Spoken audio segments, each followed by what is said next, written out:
Professor Alex Douro. Na aula de hoje falaremos sobre fluxos migratórios no Brasil, um tema de altíssima incidência no Enem e muito importante para o entendimento da nossa mobilidade populacional no espaço brasileiro. Além disso, nós precisamos recordar exatamente sobre os fluxos migratórios internos. Não esquecemos que os fluxos migratórios internos são aqueles fluxos que acontecem dentro de um país e nós temos vários tipos desses fluxos. A começar exatamente pelo êxodo, que não esqueça significa saída de um lugar para o outro. Nós temos 3 tipos de êxodo. O primeiro deles é o êxodo rural, que é aquela migração em que as pessoas fazem do campo para a cidade, muitas vezes representada aí pela imagem, como a própria mecanização, os conflitos agrários que acabam praticamente liberando ou até expulsando as pessoas do campo para a cidade. Além disso, nós temos o êxodo urbano, que é aquela migração que as pessoas fazem da cidade para o campo, muitas vezes em busca de trabalho ou até de um refúgio para descanso ou uma possível moradia no campo. Já o êxodo urbano é aquela migração que as pessoas fazem de uma cidade para uma outra cidade, como a gente começa a observar no mapa em questão. Pessoas migrando exatamente de uma região para outra, de um estado para o outro ou, claro, de uma cidade para outra. Então, nós temos o êxodo urbano. Além disso, nós temos a migração diária, que é conhecida como migração pendular, onde as pessoas acordam muito cedo, vão para o trabalho, passam o dia trabalhando e retornam à noite para descansar em seus lares. Diferente da migração de transumância, também conhecida como migração sazonal, que é aquela migração periódica, onde as pessoas migram exatamente ou no período do plantio ou no período de uma colheita. Já a migração intrarregional é aquela migração que acontece dentro de uma região. As pessoas migram exatamente de um estado ou de uma cidade dentro da mesma região. Exemplo, as pessoas saem de Belém do Pará para Manaus, Você percebe que é dentro da mesma região norte. Então, nós temos a migração intrarregional. Agora, quando essa migração acontecer de uma região para outra, nós temos a migração interregional, como nós conseguimos observar nesse mapa, onde um grande exemplo, nesse primeiro mapa aqui, os nordestinos migravam muito das áreas do Nordeste para as áreas do Sudeste. Já aqui, alguns nordestinos em função das áreas do Norte e pessoas das áreas do Sul ou Sudeste para as áreas do Centro-Oeste, mostrando, portanto, a migração interregional. Além disso, nós precisamos recordar que os fluxos migratórios do Brasil, eles sempre foram impulsionados por questões econômicas e desde o período colonial essa migração vem ocorrendo. Como você percebe, a área em verde circundada trata-se no século XVII do ciclo da mineração, que paralelo à decadência da economia açucareira, ali nas áreas do Nordeste, acabaram contribuindo para o fluxo migratório que a gente percebe na seta em questão de nordestinos para as áreas das Minas Gerais. Portanto, o fluxo migratório começou ainda no período colonial. Diante disso, nós precisamos lembrar que nós temos 2 grupos de fatores. Nós temos fatores atrativos e fatores repulsivos. Os fatores atrativos são aqueles que acontecem na cidade. Tem 3 motivos que fazem com que as pessoas procurem a cidade. Entre eles, você tem o processo de urbanização, esse crescimento urbano, esse adensamento populacional, esse surgimento de infraestrutura e, claro, novos serviços na cidade, acabam atraindo as pessoas para a cidade, paralelo ao processo de industrialização. Diante disso, as pessoas buscam normalmente suas melhorias de condições de vida e trabalho nas áreas da cidade. Tudo bem? Em contrapartida, no campo, nós temos os fatores repulsivos, onde nós temos inúmeros fatores que vão contribuir para a saída das pessoas do campo em função da cidade. Um primeiro deles que nós temos é exatamente o desnível regional. As diferenças regionais, ou dentro da própria região, a diferença social, a diferença econômica, a diferença política, até a diferença cultural entre as pessoas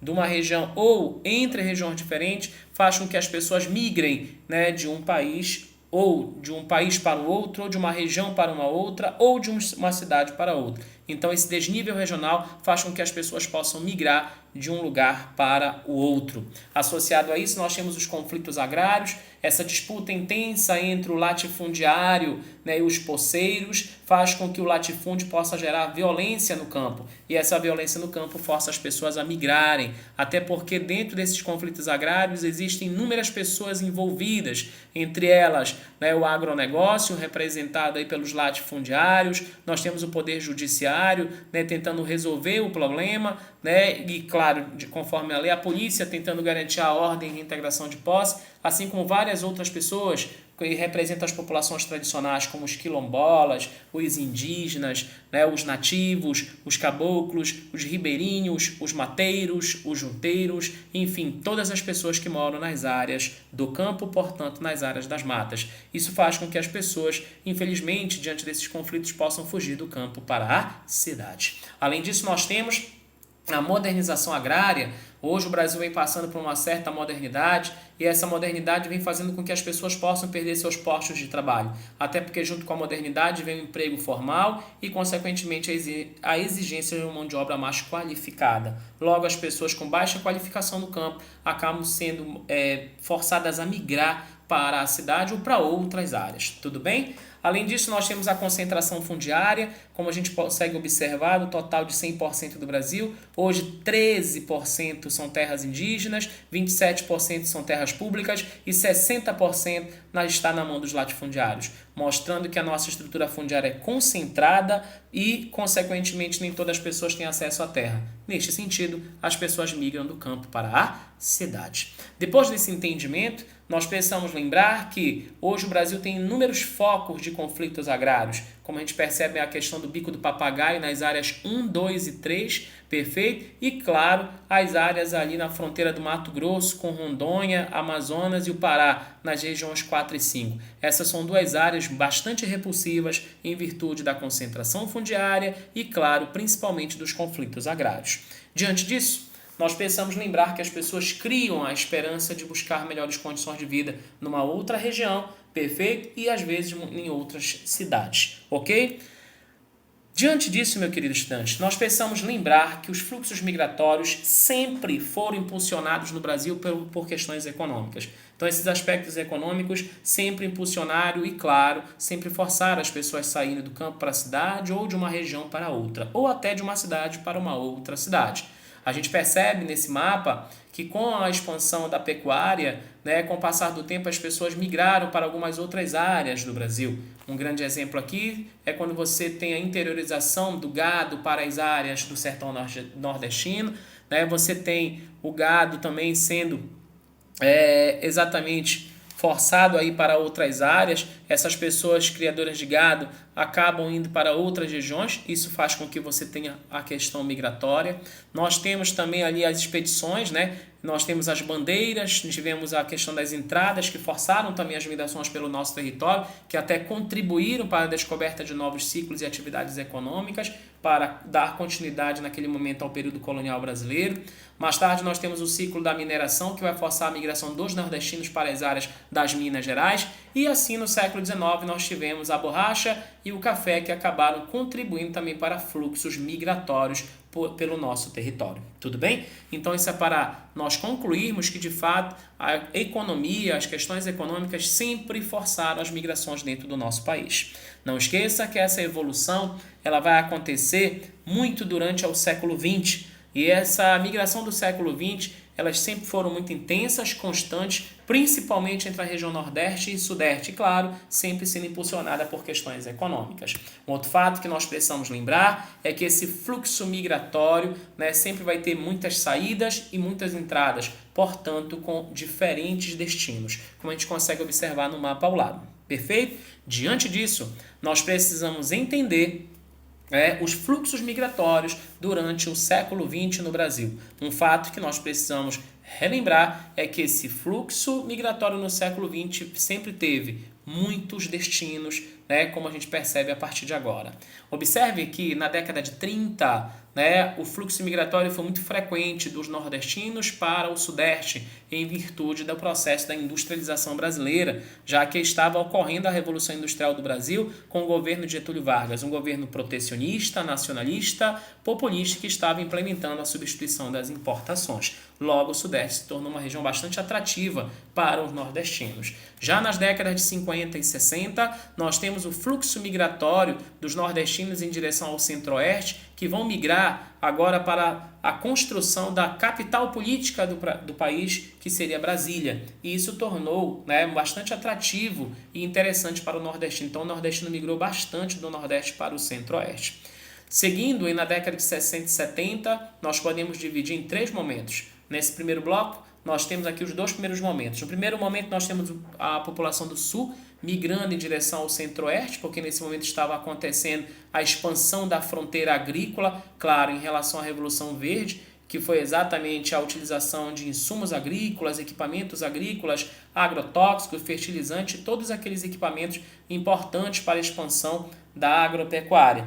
E nesse momento o centro-oeste passou a se destacar nessa expansão da fronteira agrícola, como até hoje, fazendo com que muitos sulistas, né, com a necessidade de buscar terras e ter necessidade de terras para trabalhar, migrassem para essa região. Nessa mesma década, a população do sul também migrou para as áreas do sudeste. Aí nós vamos ter também a expansão da fronteira agrícola, até porque estava tendo agora um processo de calagem, né? A correção, né, dos solos do cerrado fez com que houvesse uma certa expansão na agricultura, assim forçando também o sulista a migrar para a região sudeste. E nessa mesma década, na década, portanto, ainda de 60 e 70, você vai ter o fluxo migratório de nordestinos em relação ao norte, por 2 grandes motivos. Não esqueça que o nordestino migra para o norte em função, né, da criação da Zona Franca de Manaus, aqui nas áreas de Manaus, perfeito, um polo industrial, e nós temos a abertura de rodovias, e essas rodovias acabaram gerando uma certa integração, perfeito, já que existia um slogan lá, integrar para não entregar. Neste sentido, isso gerou obras de infraestrutura, gerou um certo surto industrial, fazendo com que o nordestino migrasse em função do norte. Tudo bem? Mais tarde, nós vamos ter na década de 80, na década de 90, o fluxo migratório ainda dos sulistas. Os sulistas agora vão migrar do sul para as áreas do norte, em função exatamente aí da expansão da fronteira agrícola também. Ok, claro, é a abundância de terra e o fato das terras serem muito mais baratas e devolutas. Também, nesse momento, nós vamos ter o fluxo da população do centro-oeste em função do norte, também por questões da expansão da fronteira agrícola e, claro, da abundância de terras e o fato das terras serem muito mais baratas. Tudo bem? Seguindo as décadas, na década de 90, né, até 2000, né, nós vamos ter a migração de retorno, conhecido como migração de retorno, que é justamente o nordestino, né, voltando para as áreas, né, exatamente do sudeste. Então ele está saindo do sudeste em função agora do quê? Do nordeste. Então é um movimento de retorno. Observe que em todas elas você tem nordeste, sudeste, nordeste, sudeste. Agora você tem exatamente sudeste para o nordeste. Esse movimento de retorno você vai ter exatamente um grande motivo, a deseconomia de escala. O que é isso? Muitas indústrias que estavam se desconcentrando do sudeste em função do nordeste acabaram se instalando na região nordeste, dando a possibilidade de melhoria de vida. Então, esse nordestino acaba, né, voltando para as áreas do próprio nordeste, ou seja, ele sai do sudeste e em função do nordeste. Tudo bem? Dando continuidade, queridos estudantes, nós precisamos recordar que esses fluxos migratórios, né, eles na atualidade, eles também ainda são forçados por questões econômicas e hoje o que é mais curioso, nós temos um grande fluxo intrarregional. No mapa anterior você percebeu que foi um fluxo muito grande interregional, mas hoje o fluxo é bastante também intrarregional.